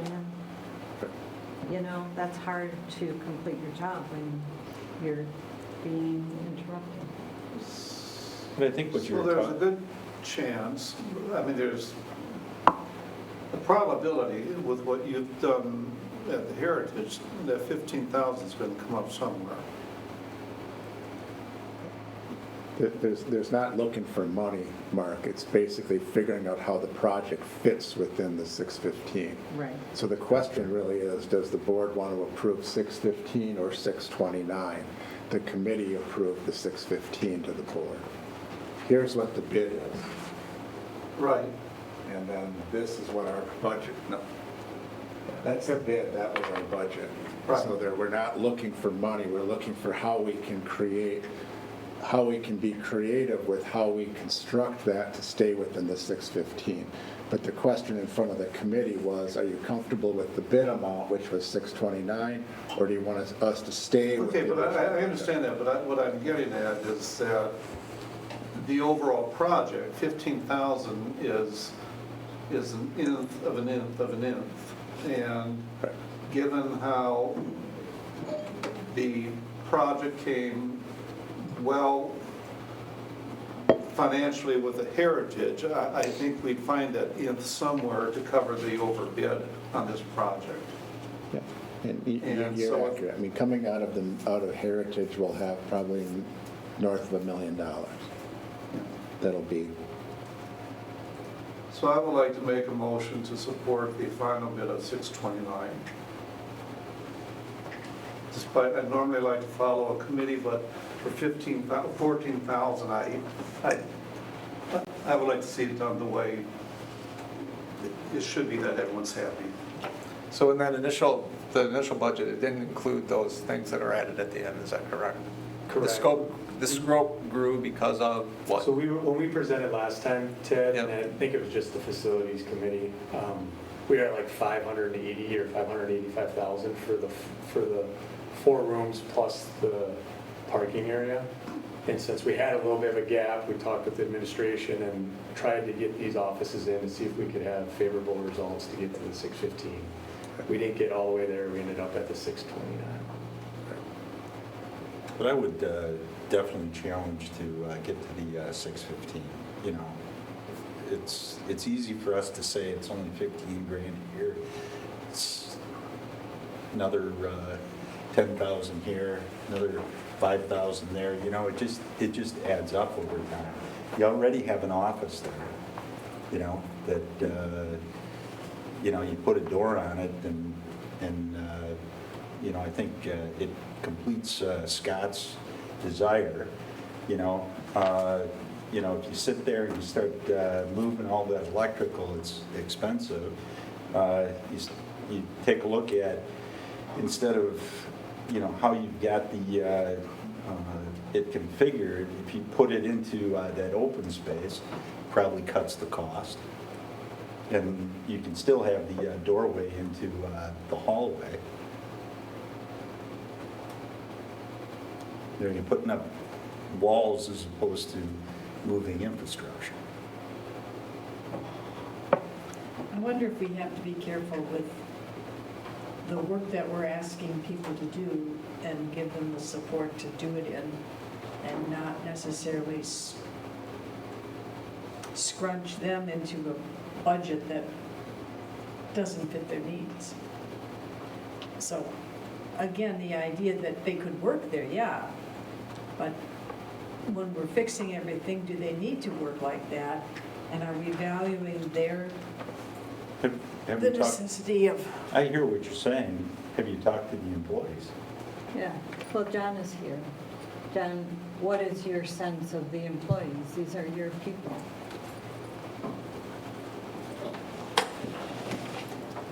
Well, there's a lot going on there.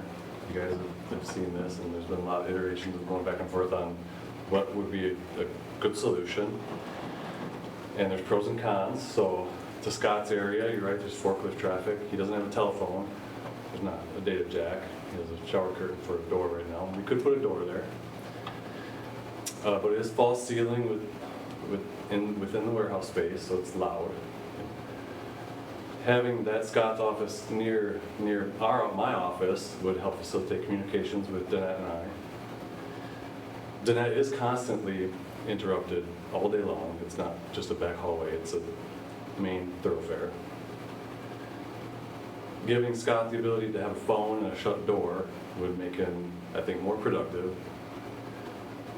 less vulnerable to the interruptions. That would help. And yeah, I think Danette would be, or whoever's in that position, would find it easier to operate with less interruption and more focus between the three of us that are back there. So the left office where Scott would go, there's only one item that's actually on the wall that's in operation. That's the cellular repeater antenna. You can simply move it above the ceiling grid line. Otherwise, everything else is junk, can be torn out. So we do have What a is it? motion on the floor. How many additional parking spaces are you getting? Do you need that many? Great You know, when question. you're looking at, we're sitting there looking at that, well, you got a whole lot more going on there. Can you take some of the costs out of there and still get what you need with less parking? And you just save your, Yeah, it's a great question, Ted. Off the top of my head, there's 36 additional stalls.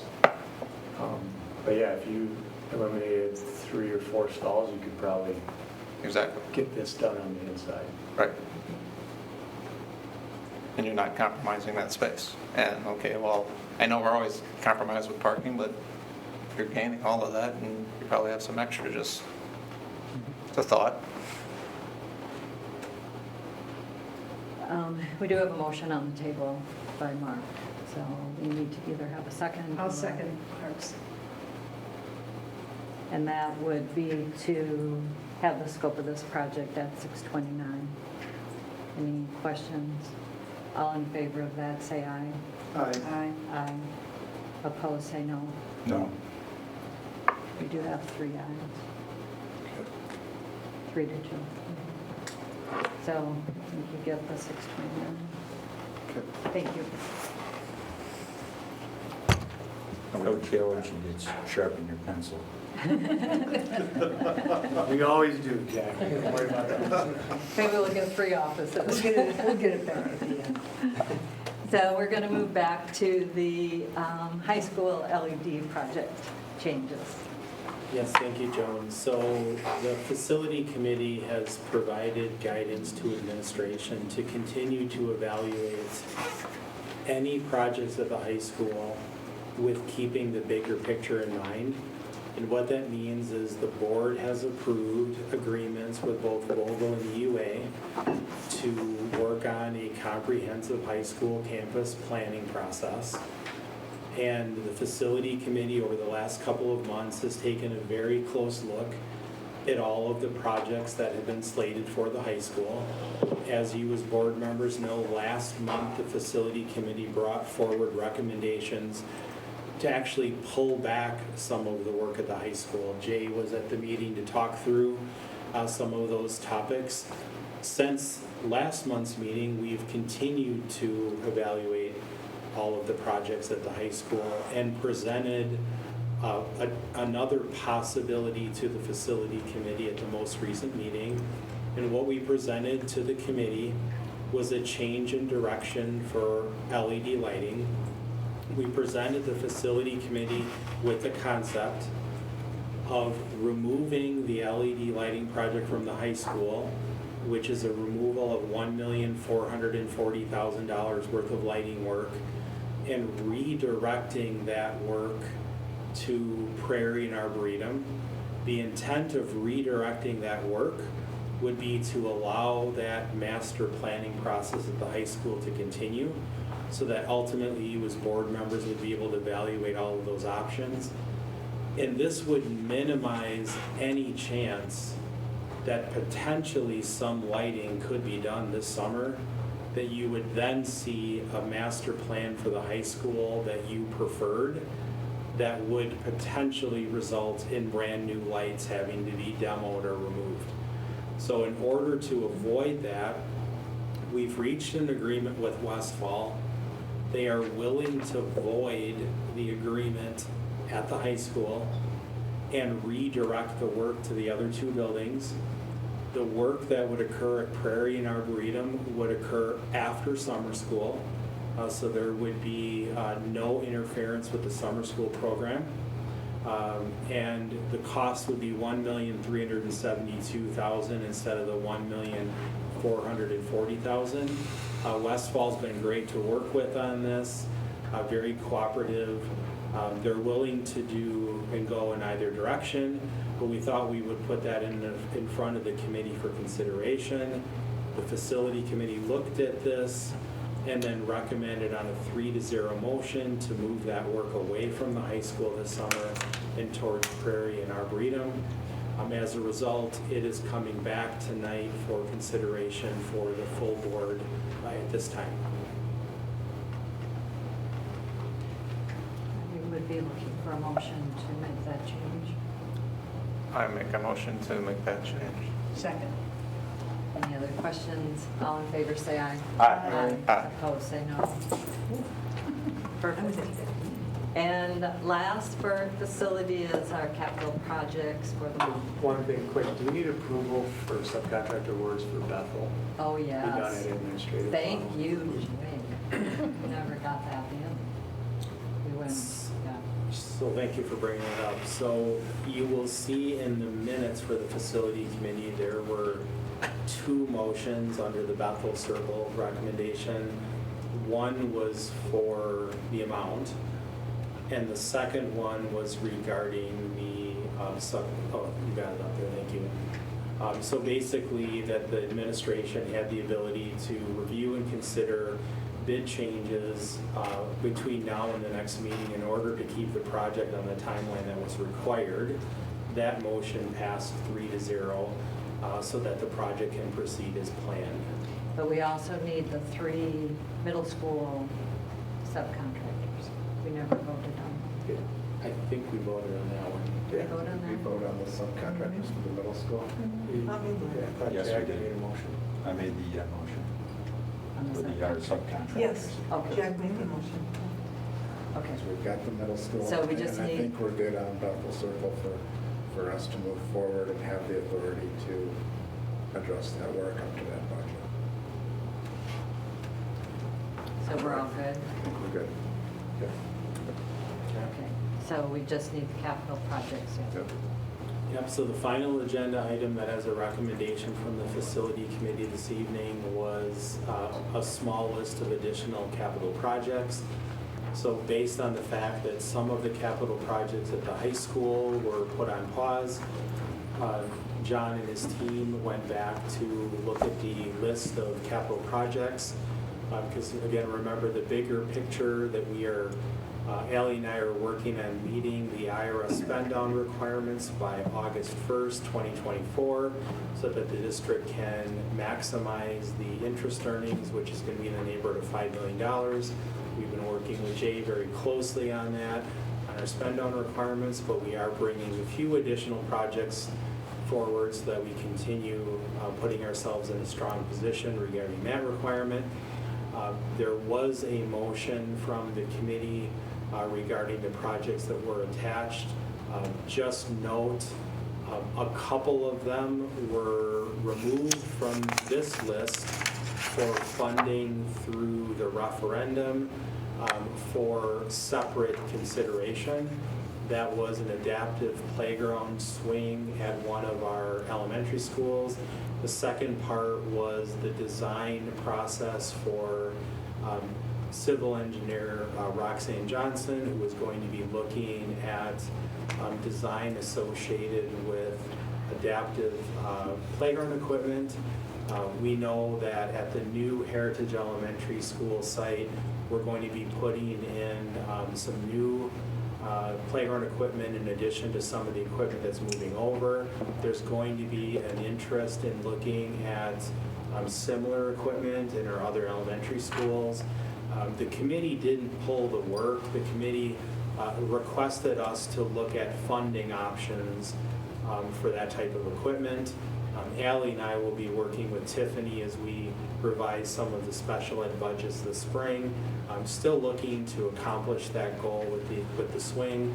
We're also going to be looking at what is possible for budgeting for consultants in this type of work and bringing that information back. So it's just pulling them from this list, not necessarily pulling them from being done, if that makes sense. Motion to approve as presented. Second. Any questions on what we have in front of us? All in favor, say aye. Aye. Opposed, say no. Thank you. That ends facilities. Thank you, gentlemen, for joining us this evening. Thank you. Thanks, guys. Moving on to policy. Wow, you guys have been busy. Yeah, we've had a couple meetings, we've got a lot of policies. Randy has them all memorized, so I will turn it over to Randy. What you see in front of you tonight is all of the ones that were related to HR. So we, as Ted said, we met twice this month since the meeting in April. And I think Mark had a couple questions for me today. One was just to add a word that was missing, and which we included. And then there was Thank you, Mark. There you go. And then there was a question he had with regards to negotiations and a cross-reference to any of the things regarding to Act 10 and negotiations. That was covered under statute 111.7. As I looked that up, that's the statute that references the negotiation practices. So everything, I think, is in order. We have gone through with Ted and with the committee, and the recommendation is for all of the 500s here this evening.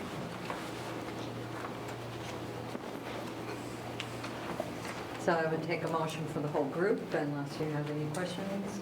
I move that we vote for approval on the policy changes. Second. Any questions? Okay, all in favor of the 500 changes? 500 series changes. It wasn't quite Well, it that. seemed like 500 changes too. There were that many. Please say aye. Aye. Opposed, say no. Great. Thank you, and thank you for continuing to work through those. We have the 600s up next, so we'll be working with Steve and Ally on those, and then hopefully move those next month. Oh. But then, don't we? But we did have contingency until they're all done, you But can't then- leave. Yep, that was Louisville. Thought that was the agreement. That was. We get Okay, moving on to our HR committee. We have Judy or Brian. Or, let's call Brian. All right, so the first item for the board's consideration is to take action on the tentative agreement that the board HR committee came to with the WTA over base wage. And so their request in the board's proposal were included in the HR agenda. So we offered 4.12%, they requested 4.12%. So we do need a motion to approve the WTA agreement separate. Motion to approve. Second. All in favor, say aye. Aye. Opposed, say no. All right, thank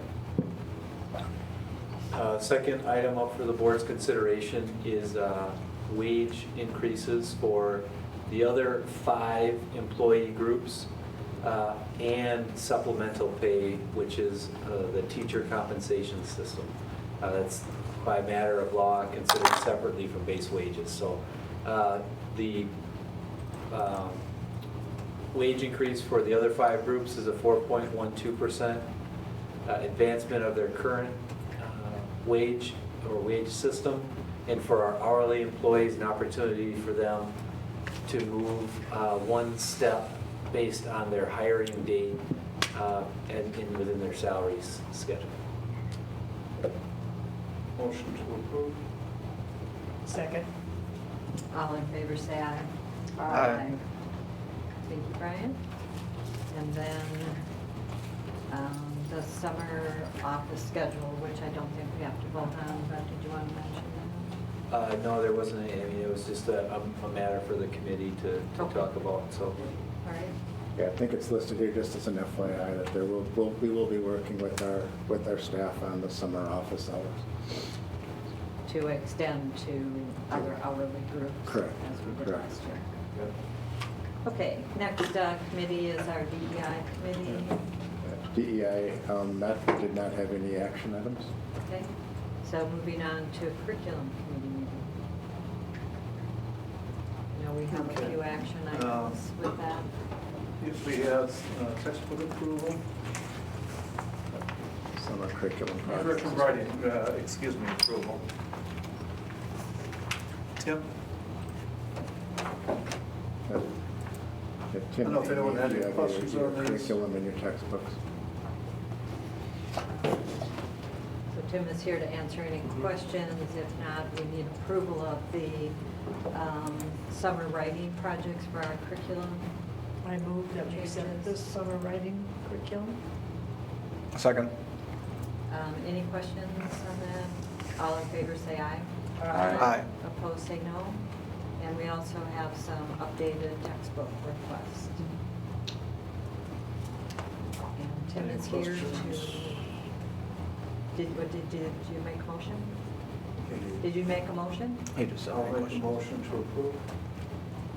Second. Okay, any questions? If not, all in favor say aye. Aye. Opposed say no. You're off easy, Tim, thank you. Thank you. That was easy. Thank you, Tim. So that concludes our committee reports. We are on to administrative reports. Some correspondence. Yeah, the only correspondence piece I have is that the high school was again named as one of the best high schools by U.S. News and World Report. So you'll see that attached in your agenda. Perfect, thank you. I'd like to add on to that, if you read into the report, you also saw that we were ranked number 12 in the state of Wisconsin. Yep. Thank you. Then we have the hazardous transportation area report, and we'll need some approval, but Steve, you're going to update us on this? Yeah, thank you, Joan. So last month, we shared the maps only. So we didn't have the full report, and this month we have the entire report to share with you. A couple of things that I want to share. So Allie and I had the opportunity to meet with the village of Waunakee. We had a chance to really share the full plan with them because the plan includes safety improvements that are really beyond the jurisdiction of a school district. So throughout the report, as an example, there are recommendations. A good example would be Hogan Road in Arboretum. There's a recommendation in the report to have a street light right there where students cross over. With a number of homes that have now been built out in Arboretum Village, there's a number of students that are walking from those locations. The report also included a recommendation for a different type of crosswalk. These crosswalks are wider, longer, with a different type of basically paint on them that lasts longer, easier to see. The village was very receptive to working with us on those improvements. So you'll just see in the notes that I mentioned that we're beginning that dialogue with the village. We think that we're going to have some opportunities to work with them to make some of the safety improvements for the community that really were called in the report, but as a school board, we don't have the authority to go out and start doing that type of work. There is a real policy question here in front of the board, and I'm going to ask Rebecca to pull up one of the maps so you can really see what that issue is. And we do need to ask for consideration in one way or the other. If you want to go all the way towards the end, Rebecca, and we're going to look at the exhibit 3 and keep scrolling through. Yeah, this one, perfect. If you just want to hold it right there. All right, so to orientate everyone, what we're looking at with exhibit 3, this is the exhibit that is referencing the new Heritage Elementary School. So to kind of orientate yourself on the map, Q is running right through the center of this particular map, thank you. and then you basically have 19 running across the top. The areas in red are identified as a hazard for elementary school students. So as an example, to the east of Highway Q is referenced as a hazard for someone of that age to try to navigate walking or biking to school. The area in green is identified as a very high degree of safety for an elementary age student. The areas in yellow are caution. Yellow means still safe, but not as safe as the green and not hazardous. So you see in the yellows, there are a number of circles, and there's also circles in the green, where the detailed report is sharing that improved crosswalk and signage for students would make it even safer. But as far as being identified as a hazard, the report is identifying Highway Q and Highway 19 as hazardous. Those are the two roads currently identified as hazardous for intermediate school students. The difference here is the dotted line that goes across the map, and if you look in the yellows, you can really see the yellow is divided by a portion of the yellow is within 1 mile, and a little bit of the yellow is in an area that is beyond 1 mile. Why that is important is the other two elementary schools in the district have a 1.0 board policy for miles. So if there is an interest in the school board being consistent between all three elementary schools, the area that is to the north of the dotted line, but yet south of 19, would be eligible for busing to be consistent with the other two elementary schools. However, some board members have expressed in the past that our transportation policies are complicated and are sometimes difficult to explain. And the area that Randy just pointed out is not eligible for transportation for 5th and 6th grade. So we would be creating a small geographical space where the families would be eligible for transportation for grades K through 4, and then would be ineligible for transportation in grades 5 through 6. As board members, that is just something that you typically hear every year at the beginning of a year, is why is my house eligible for transportation for these grades but not for these grades? And so I know there has been some interest in board members in trying to simplify this topic for families. So there's two basic approaches. One is to stay with the 1 mile boundary so that all three elementary schools have consistency. If that's the case, you'd be looking at the dotted line and then Highway 19 and Q, and a small sliver of homes that would be eligible for transportation. Another option is to look for consistency between the new heritage school and the existing intermediate school. If the board feels that that consistency between those two schools is easier to explain to families, Highway 19 and Highway Q would be your hazardous boundary areas, and everyone in between in that geographical box that Rebecca's outlining would walk to both schools. So it's a matter of which approach do you as board members prefer, consistencies between elementaries or consistency between the two schools that are geographically right next to each other. It should be noted that there's no cost differential between the two choices. So it's really a matter of, do you want to stay with our current policy, which would be the dotted line, or do you want to make a carve-out in the policy that makes something different for the Heritage Elementary as it resides next to the intermediate? I think I would prefer to make an exception and make them the same, Heritage and the intermediate the same. I would tend to agree with that, making it easier on our transportation.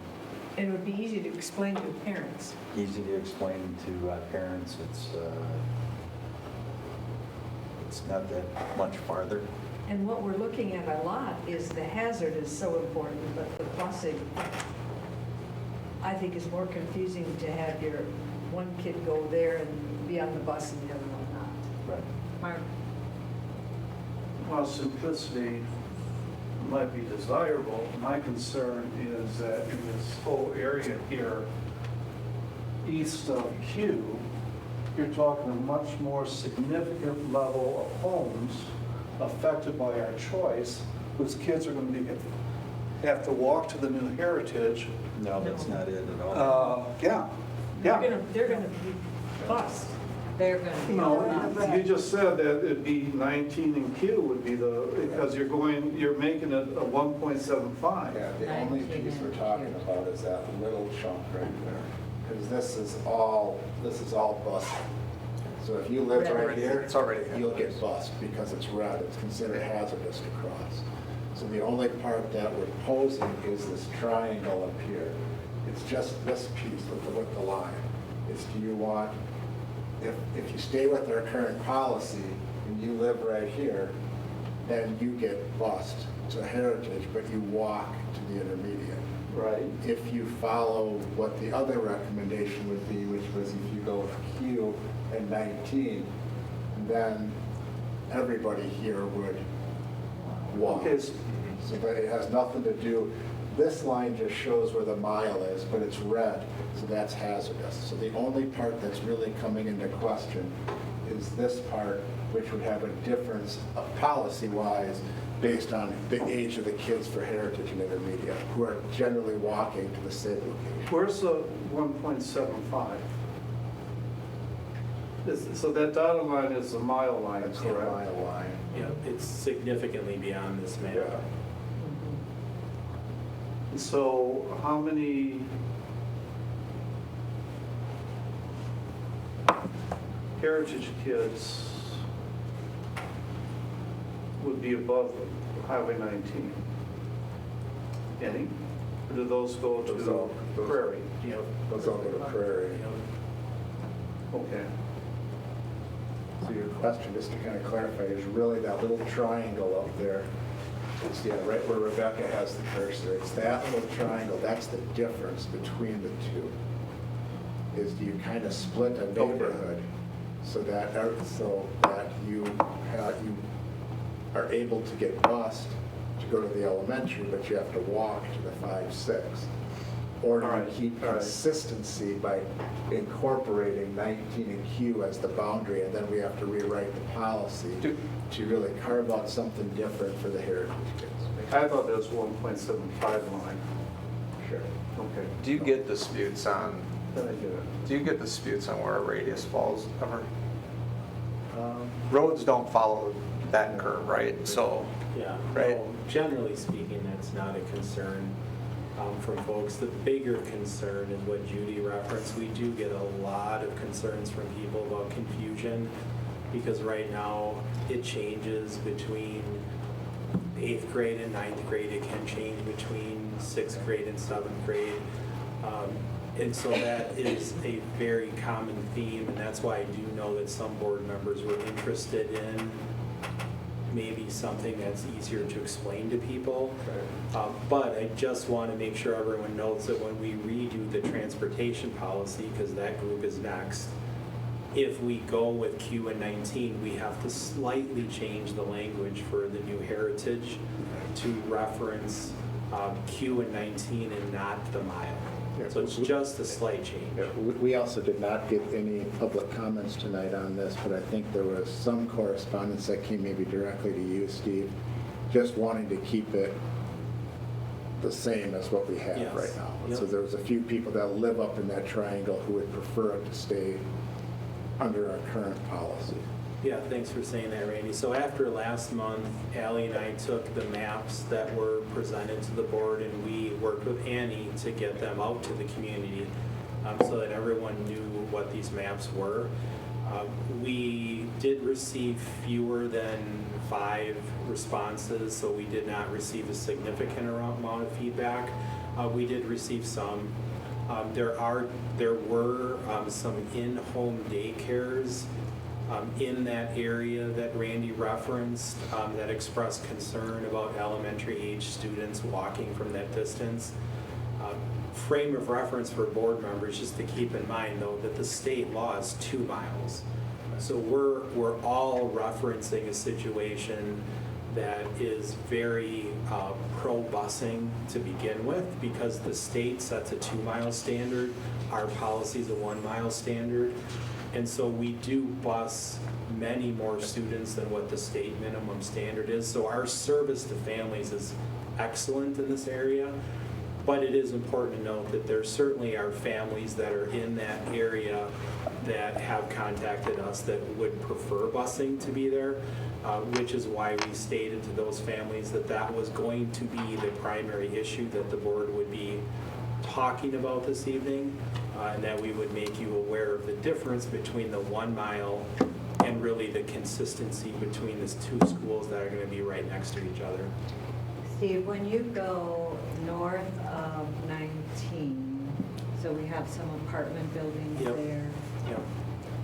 If you have a 5th and 6th grader in those apartment buildings, are they bused?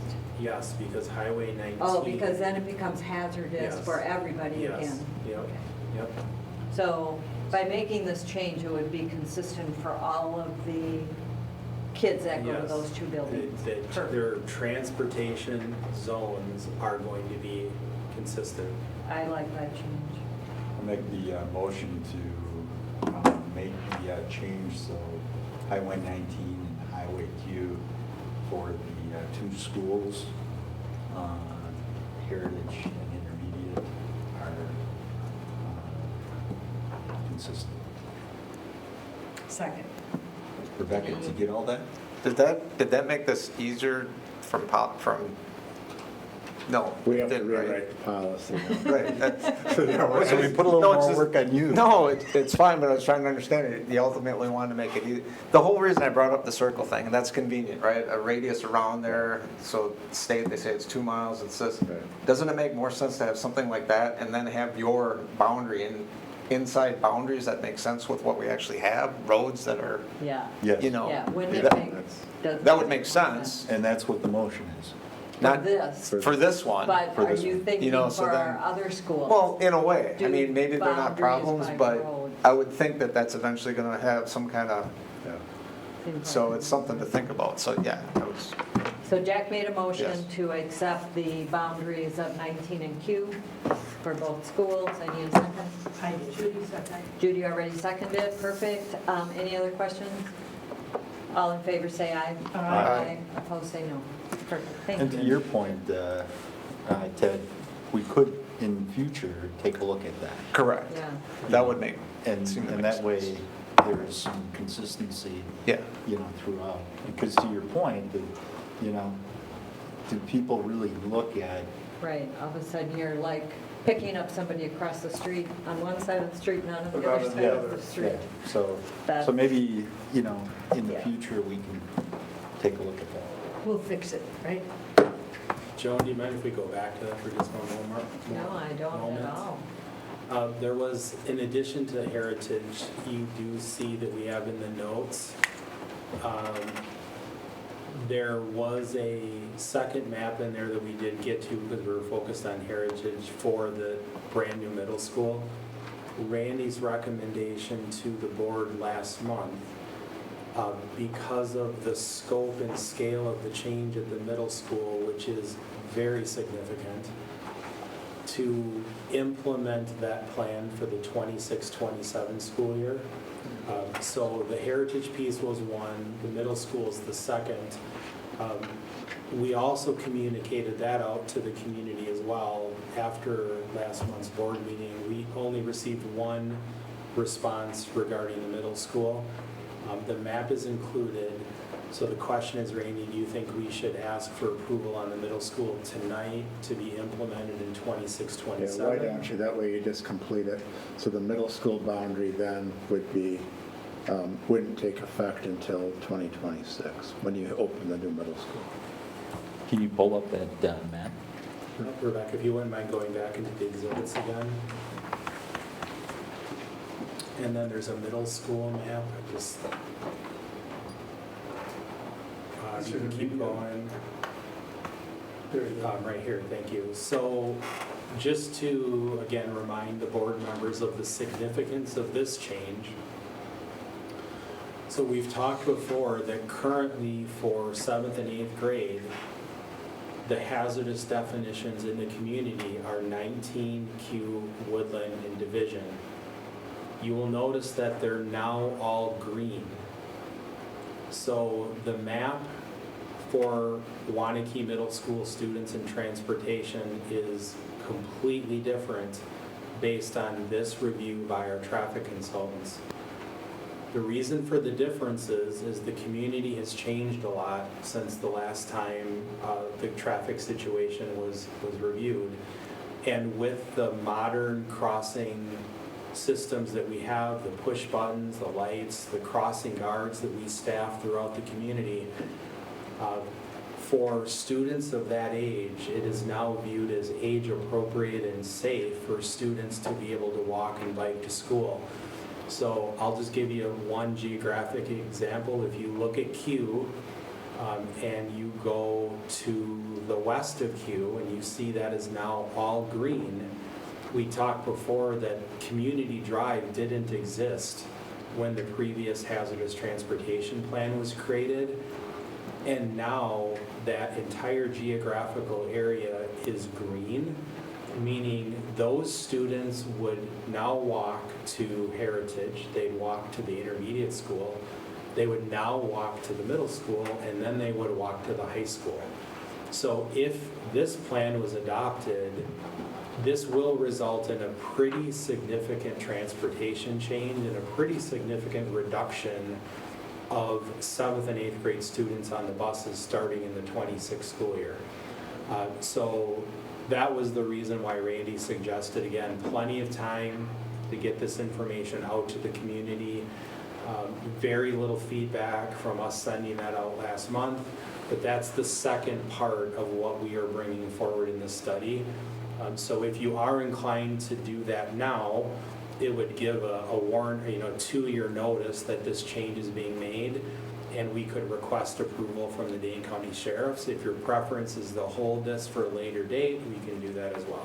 I would make the motion to approve as presented. Second. Steve, so why is the section in 5A and 5C not included in green as in 4B? Does that hit the mile difference at that point, or? Rebecca, could you blow that up a little bit for me? So I can see what marks the 5A and 5B. Yeah, so the south of the green. Yeah. Yeah, it gets maybe a little bit bigger.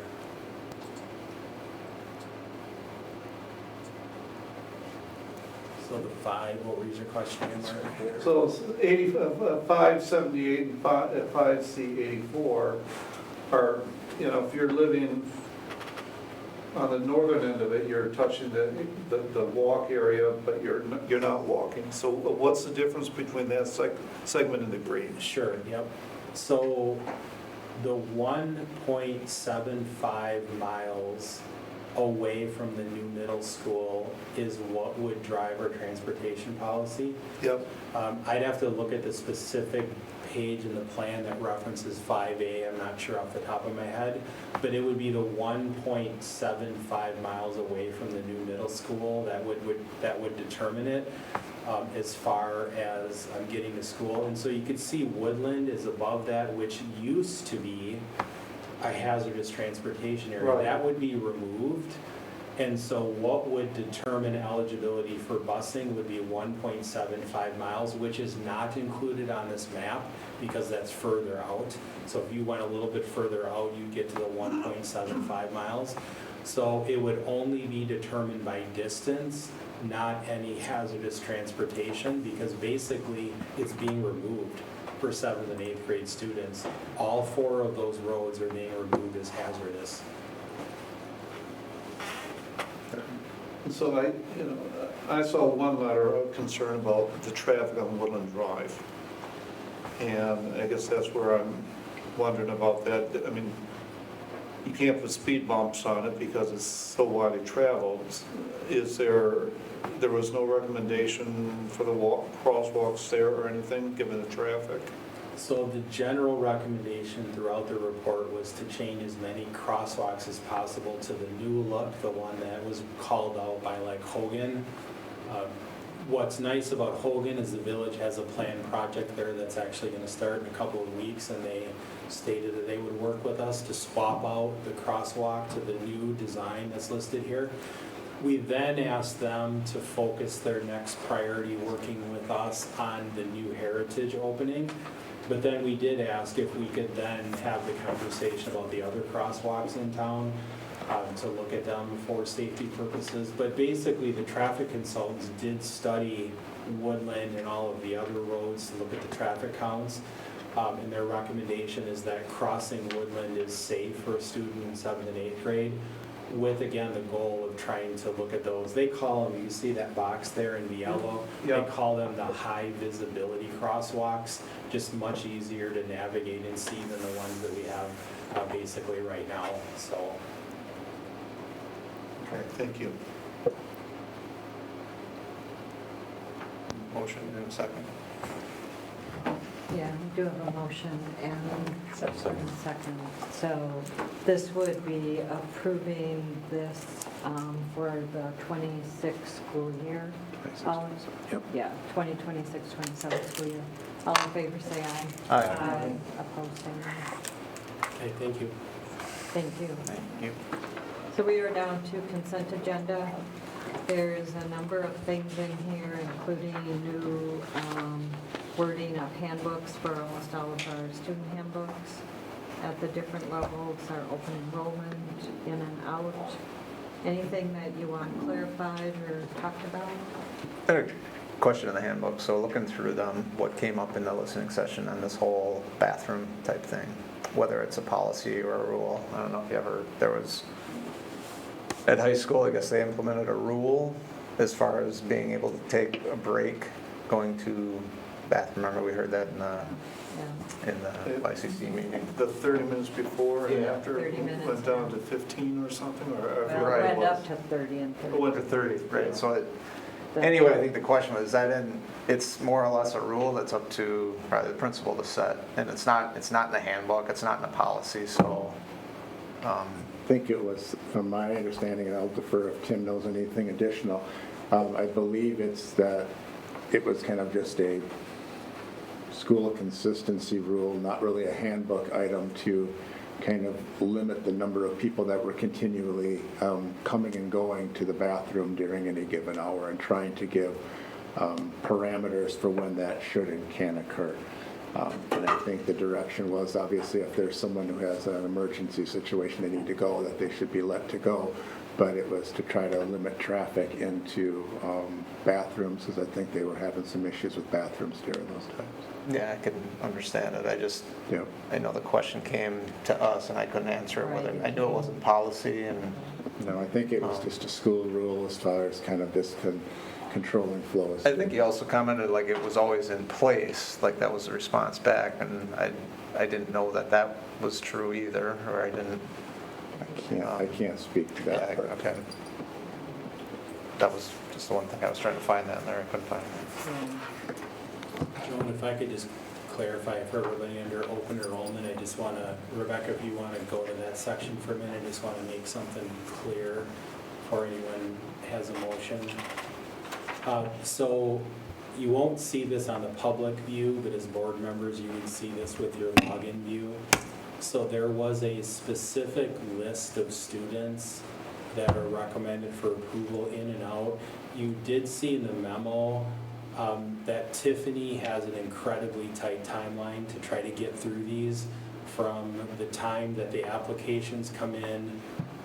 She then receives the IEP and gets an opportunity to look at them. Back in January, we share with you the number of spaces that are available for both regular education programs and special education programs. So there is a review process that takes place for both. On Tiffany's end, it is matching up the IEP of the student with the space that is available. So you see in the notes, we said at the time we sent this out, that the special ed department did not have the IEP records of all of the students. So in your board book, Ally and I put a second list in there today that said open enrollment in. That's the list that Tiffany had the opportunity to look at every single student. There were some notes in there from Tiffany. Just want to make sure that you have the chance to look at that. There are a few students that we are asking to deny. They did apply. They applied with an IEP, but we did not have space in the special ed program that they're requesting. So if you look at the individual student listing, there is a column to the far right. If you make a motion tonight, we're requesting that your motion for open enrollment includes the updated list that has been reviewed by our Director of Special Ed. Thank you. So, I make a motion to accept the consent agenda. do I have a second? With the updated With list? the updated. Updated. Any other questions on any parts? If not, all in favor of the consent agenda items, say aye. Aye. Opposed, say no. Great, thank you. Board business, correspondence, I think we set all of our meetings. and we have staff recognition this Friday night for anybody who could attend. Yes, and we've set all our meetings, so we are ready to adjourn. Motion to adjourn. Second. All in favor, say aye. Aye. Perfect, thank you. Awesome. Thanks, everybody. Thank you.